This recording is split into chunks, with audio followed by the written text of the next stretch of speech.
Hi, it's Burl Neal again, and I'm continuing with this project where I'm recording some of the things that I've written over the years, mostly for my own pleasure, but at the request of one of my daughters, I've started recording these things so that she and the other kids and my grandchildren could watch these maybe even after I'm gone.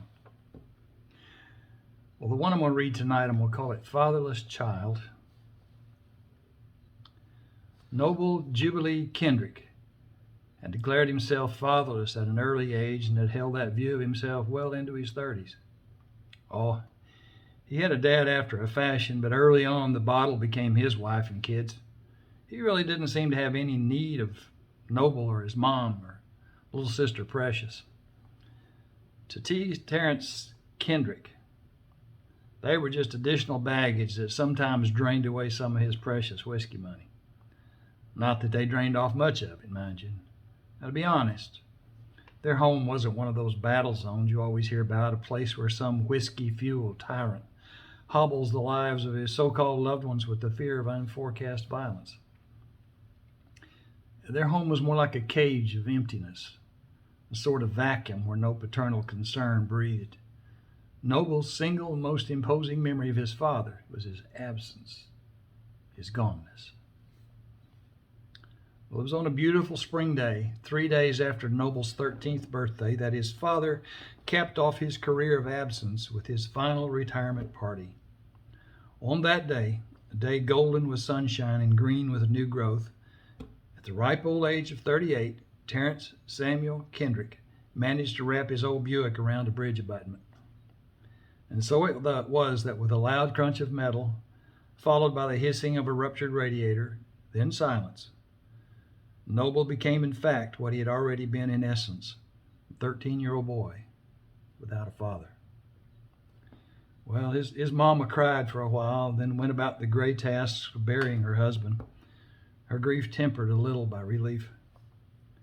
There was no indication that he'd ever raised a hand to her, but there are other worse ways to hurt a woman. Neglect can bring a blacker bruise to a woman's heart than a backhand would ever leave on her cheek.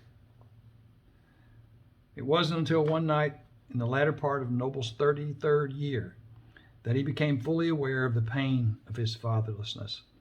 Over the years, he had carefully cataloged and filed away all the issues he had with being a half-orphan. Well, at least that was his litany. That was what he chanted to himself in secret. But through those years, he had walked through life only half alive, a boy with only half the standard issue parentage and only half a grip on his own true self. Then came that Sunday night, 20 plus years later, that contained one of those rare moments of startlement that you never see coming, but which have the power to knock your life out of its accustomed tracks and send it careening off in an entirely new tangent.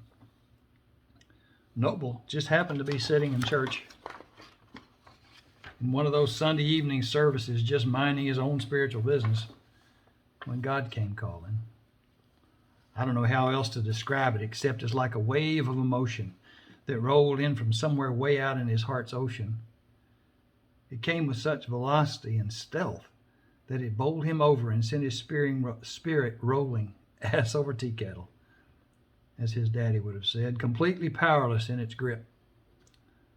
Being a man of nearly 34 years, full growed, as his mama would have said, he considered himself to be the master of his own fate and a father himself. And a pretty good one at that, he thought. He even expected to be a grandfather in just a handful of years. So that moment of startlement I mentioned earlier blindsided him profoundly, crumpling his spirit like a little wad of tissue, and Noble found himself weeping bitterly and swept away in a blackness of loss and misery. He had thought himself successful in putting away the childhood hurt brought by his father's betrayals, the first being the turning of his back on them to embrace the bottle, and then the ultimate treason, dying.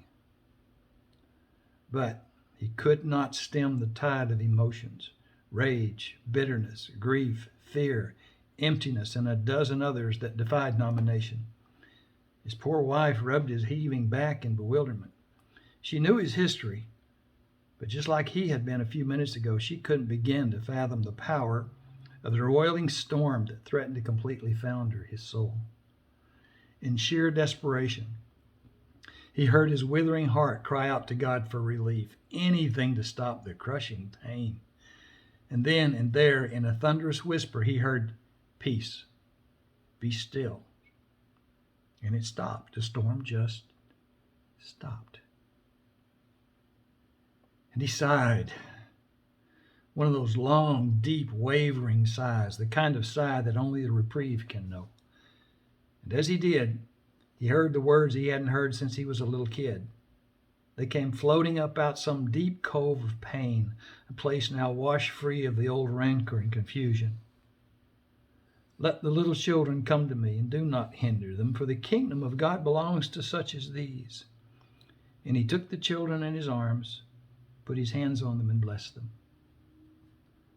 Noble was that little kid again, curled up on the lap of his father, the one father who had not the ability to betray or abandon him. With his ear against that mighty chest, he could hear the pounding of that great and timeless heart, and Noble's own heart began to echo that beat, until it too thrummed with his unspoken words. "I am yours, and you are mine. I am yours, and you are mine. I am yours, and you are mine."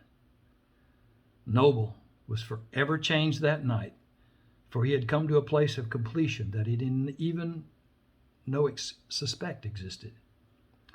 A true man at last, his heart had been embossed with the love and approval of his Father. The call to shepherding others toward his true Father, who was born that night. Thank you.